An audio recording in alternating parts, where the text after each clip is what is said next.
ஓம் சாந்தி. 16/7/2024 காலை முரளி. ஓம் சாந்தி. பாப் தாதா, மதுவனம். சாராம்சம்.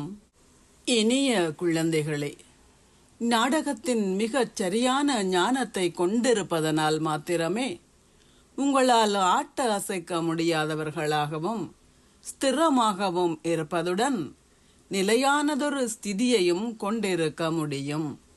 மாயையின் புயல்களால் உங்களை அசைக்க முடியாது. கேள்வி: தேவர்களின் எந்த பிரதான தெய்வீக குணம் குழந்தைகளாகிய உங்களில் எப்போதும் புலப்பட வேண்டும்? பதில்: முக மலர்ச்சியுடன் இருத்தல். தேவர்கள் எப்போதும் முக மலர்ச்சியுடனும் புன்னகையுடனும் காட்டப்படுகின்றார்கள். அதே போன்று குழந்தைகளாகிய நீங்களும் சதா முக மலர்ச்சியுடன் இருக்க வேண்டும். என்ன நிகழ்ந்தாலும் தொடர்ந்து புன்னகைத்தவாறு இருங்கள். ஒருபோதும் துக்கத்தையோ கோபத்தையோ அனுமதிக்காதீர்கள். தந்தை உங்களுக்கு எது சரி எது பிழை என்பவற்றின் புரிந்துணர்வை கொடுக்கின்றார்.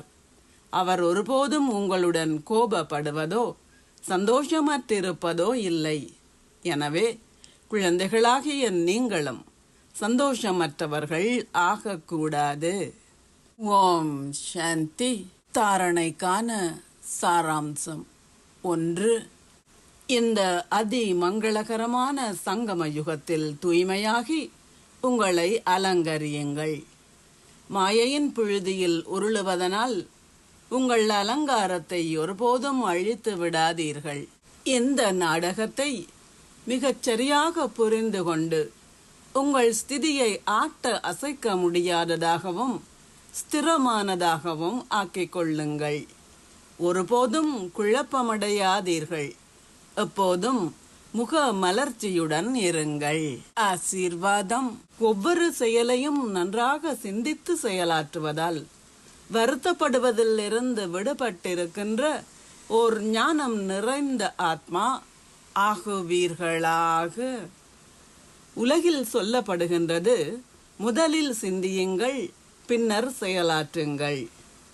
ஒரு செயலை செய்வதற்கு முன்னர் சிந்திக்காது செய்பவர்களும் செய்த பின்னர் அதை பற்றி சிந்திப்பவர்களும் பின்னர் வருத்தப்பட நேரிடும். ஒன்றை செய்த பின்னர் அதனை பற்றி சிந்திப்பது என்றால் அதுவும் வருத்தப்படுவதன் வடிவமே ஆகும். ஆனால் செய்வதற்கு முன்னர் சிந்திப்பது ஞானம் நிறைந்த ஆத்மாவின் குணாதிசயம் ஆகும். துவாபர மற்றும் கலியுகங்களில் பலவிதமான வருத்தப்படுதல் இருந்தன. எவ்வாறாயினும் இப்பொழுது சங்கம யுகத்தில் நீங்கள் கவனமாக சிந்தித்த பின்னர் செயலாற்றுகின்றீர்கள். உங்கள் மனதில் ஒரு வினாடியேனும் எவ்வகையான வருத்தமும் இல்லாத போது நீங்கள் ஒரு ஞானி ஆத்மா என அழைக்கப்படுவீர்கள்.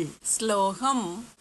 கருணை நிறைந்தவராக இருந்து சகல தெய்வீக குணங்களையும் சக்திகளையும் தானம் செய்பவர்களே மாஸ்டர் அருள்பவர்கள் ஆவார்கள். ஓம் சாந்தி. நன்றிகள் பாபா.